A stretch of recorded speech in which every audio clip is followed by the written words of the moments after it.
I've never seen it with the media reacting to a president like Trump. And okay, Trump's actions are, they stand out for sure. He doesn't care to keep up a certain decorum, and hardly I think it matter. On one hand, it doesn't matter, and on another hand, it's like Trump. Trump represents a sort of more, a move towards more barbaric stances by the U.S. I sort of I predicted that the U.S. would, sort of stick more to like its own area, and kind of its influence would kind of subside through, especially against Russia. With Taiwan, they need the superconductors. If China gets those, they can mess with U.S.'s supply, and then they can put themselves in a much better situation for as far as sort of the arms race. There's not really an arms. Well, there is an arms race. It's not really such a big deal at this point, I think, but still every country is trying to get the best shit, and I think China, I've thought, especially with air superiority, that China's maybe a bit ahead. I'm very curious to see if it is ahead or behind. Of course, it's pure speculation. I don't know what's going on behind closed doors, in secret laboratories or whatever. But I also think it's super interesting that there's this thing with Trump where it's like the media causes people to obsess over him, that either, like in the Midwest, a lot of people love Trump, or, I think in a lot of places really, but there's understood to be a big Midwestern, emphasis that like they say that the Rust Belt, that he speaks to the Rust Belt. I would say I've seen that. I think he speaks to a sentiment that's all across the U.S., in the more, let's say, right-wing areas, more like even rural areas. People that want to see America be on top and be, sort of the best country in the world, that type thing, complete delusion. And so I think the fact that Trump is almost using that delusion, and the people that sort of think that way, so don't really they don't care a lot of times about, maybe he lied, maybe he did this, maybe did that. And they're very willing to believe, maybe he was an FBI asset on the Epstein list. I mean, perhaps he was, I don't know. Maybe to do a little good, you have to get your hands somewhat dirty. I don't know. I think that if that is the case, that's pretty nasty. But,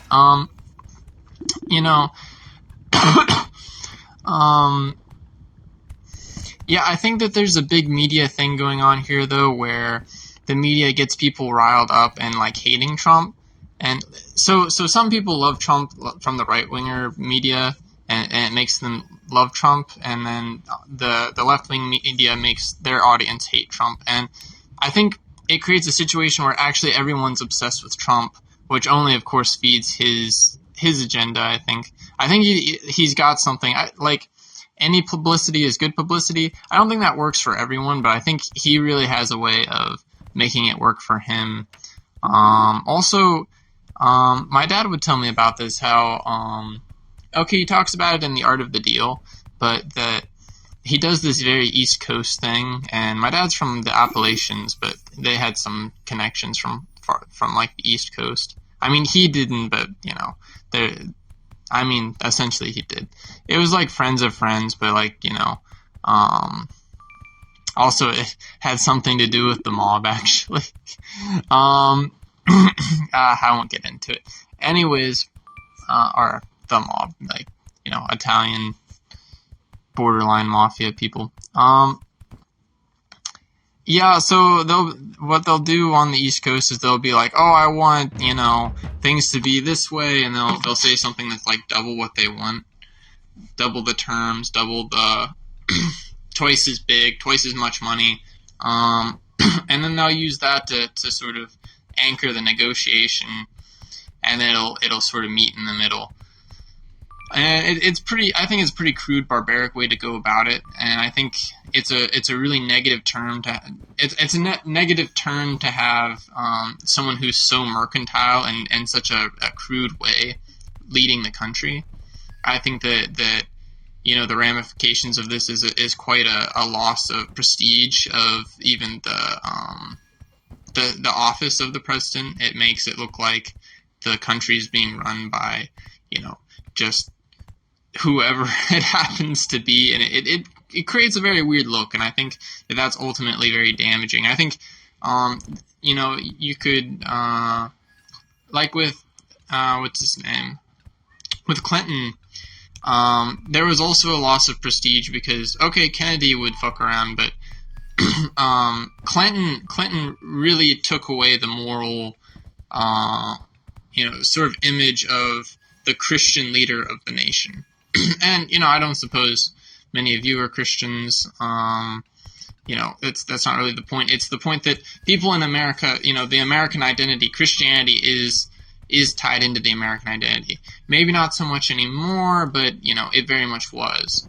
And that caused a lot of people to it caused people to lose confidence in the office of the presidency, even though FDR's actions actually are pretty questionable, as are many presidents, back in time. Also, I think that the use of executive orders, I wonder about that sometimes, if that's causing, like, is this kind of something like, oh, we're going to do whatever, and you're not going to say, and see who even says anything about it, practically. I have a friend named Julian who lives in Canada, and he considers Canada to be an he said an anarcho-fascist state, something like that, and it's like the worst of both worlds of, like, you have a borderline fascist state, but then you have all these smaller groups doing this and that, and it's almost like sort of anarchic in that way. I thought that was kind of interesting, and I see that pattern a bit in U.S. as well coming up. I think there's a lot of signs of the system destabilizing. Apparently it's also apparent in the markets. I do think, and I'm posting CNN again because I think it's very interesting to reverse engineer agitation and to think about what that means. Because the thing is, you can take propaganda and reverse engineer it and get insights you wouldn't get otherwise. The other thing is, I've noticed in a lot of spheres, these very desperate arguments. The most famous one is in the Epstein Files, the lady bringing up the S&P and the Dow Jones, and I think she mentioned NASDAQ as well. But she brought finance into this hearing to say, like, what are you complaining about, basically. There's some feeling that, like, as if this is a political theater. I think some people have that feeling. Yeah, I mean, I think the Epstein Files are for real.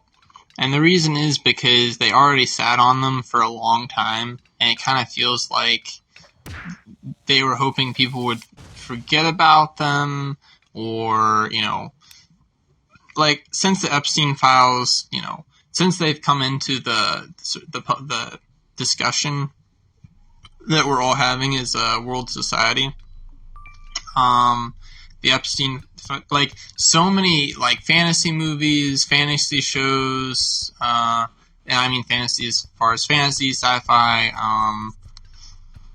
superheroes, whatever, so many things have come out, and it kind of almost feels like hey, here's a bunch of Hollywood bullshit, so that you forget that, we're all doing all of these terrible things.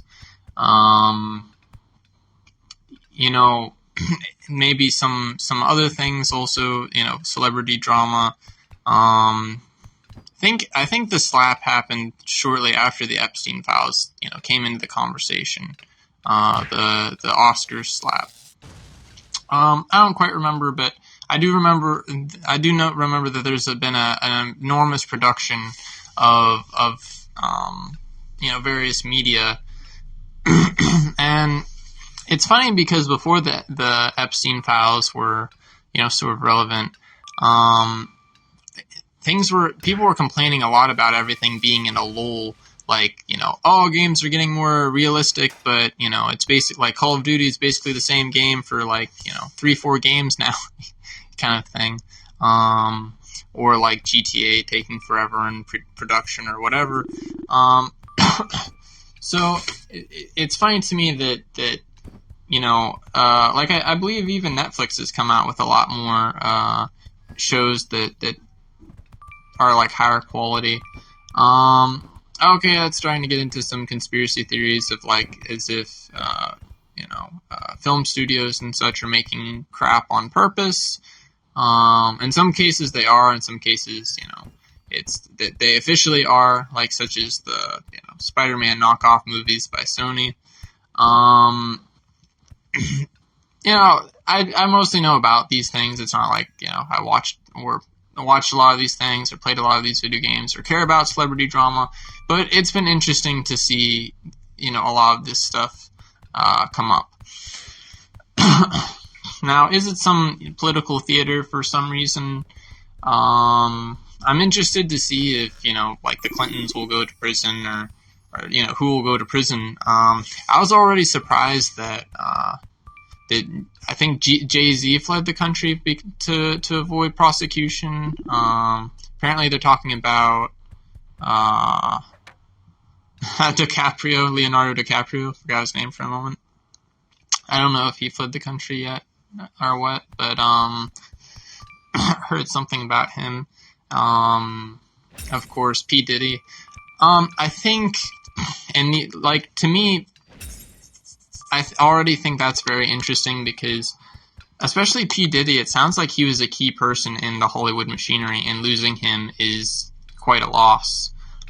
Even Epstein, certainly. Okay, what if Epstein is actually alive or something? I've heard that conspiracy theory as well. Still, he's not active in what he was doing before, and he's not facilitating a big operation. I believe that operations on Epstein Island in the Virgin Islands have stopped. I think I heard that. I don't know. So I think the Epstein Files, I think it's real.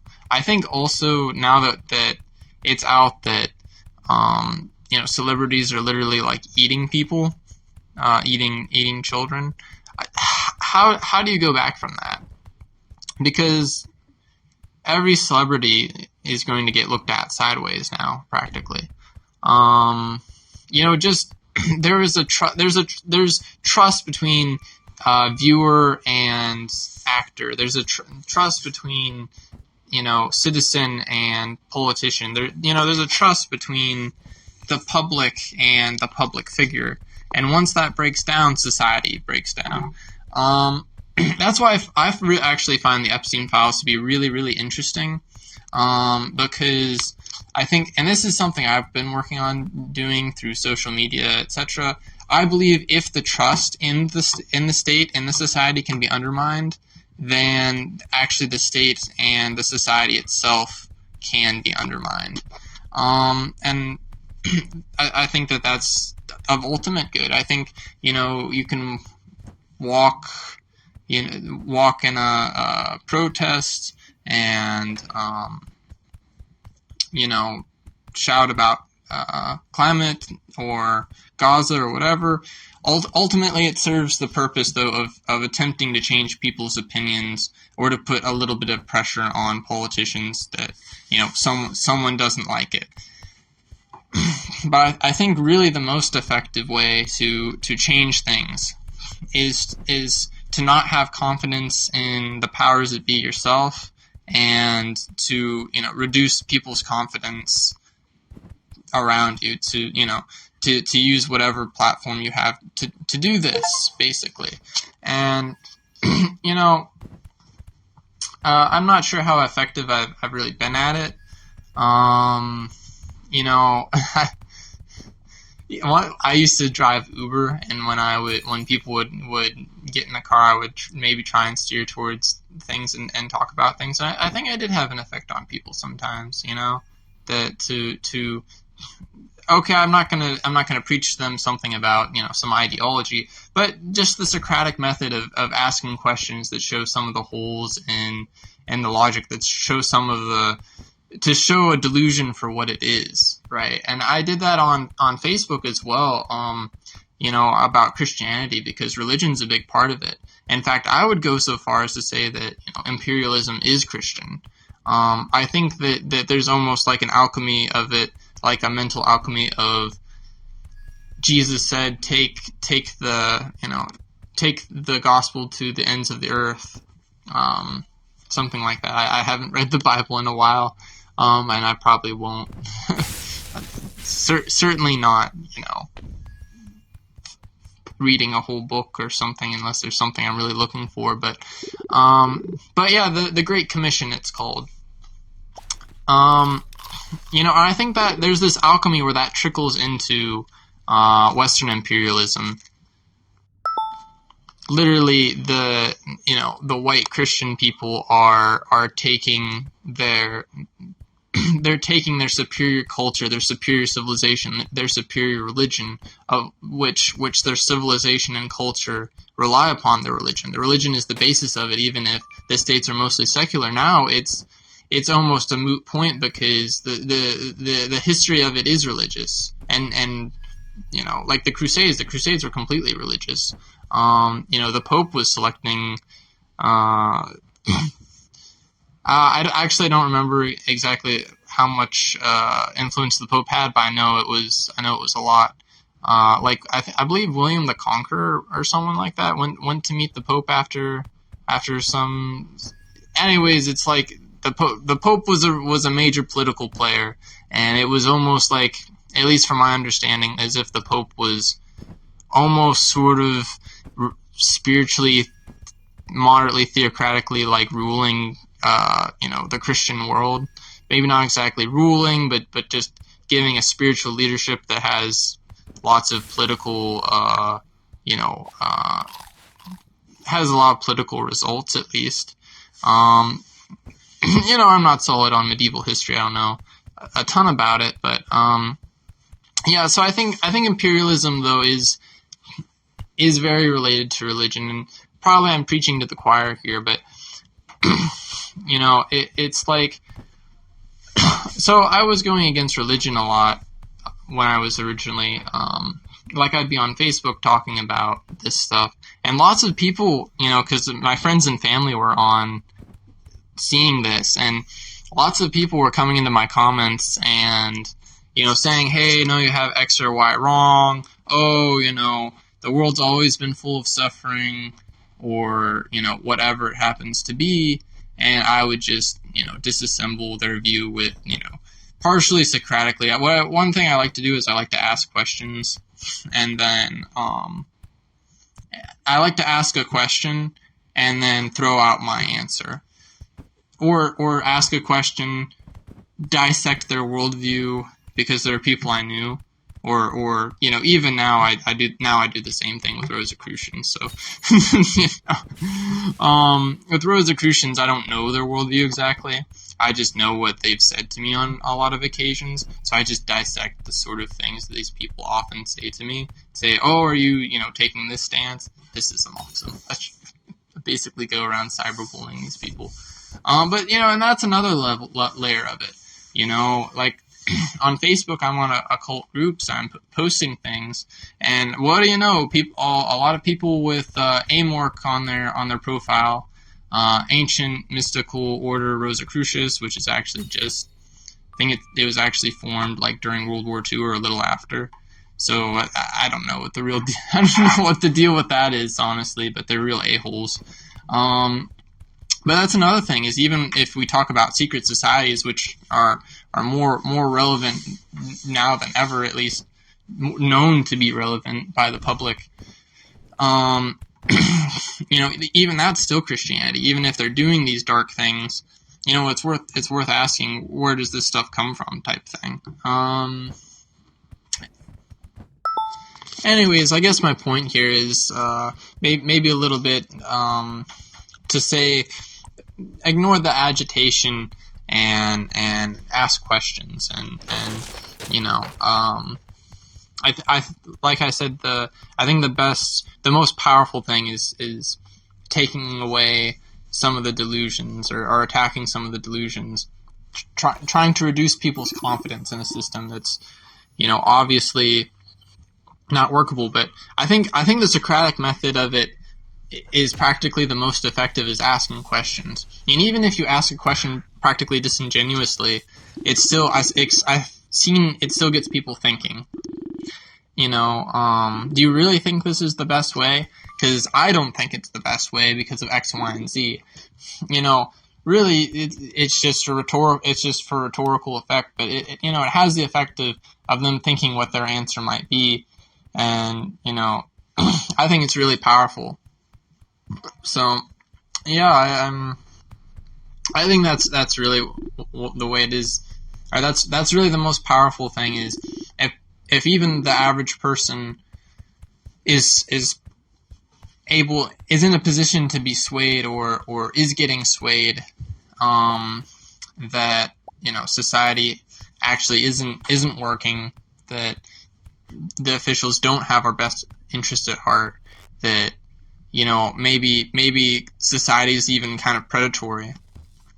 I think that does a lot of good, because a lot of people go through and they're like, conspiracy theorists. Not so much now, of course. I think the Epstein Files have made a big change. I'm glad, but it's conspiracy theories, or people just want to believe the best about others, and you shouldn't, actually. And it's not, we're in bad times. No, it's like you just shouldn't. You know what I mean? To believe the best about others is to sort of outsource, something. And I don't know. I think if your life is organized in a way where someone can hurt you like that, maybe keep an eye out wherever the sort of failure mode is in your life, type thing. But I think that's another thing, is people they actually want to be infantilized by the state. And they want to be sort of pissy and play into these sort of polarizing mind games, instead of, and practically instead of thinking for themselves. I think that happens all too often, but I think questions really can sort of destroy that, can sort of release people from their delusions almost.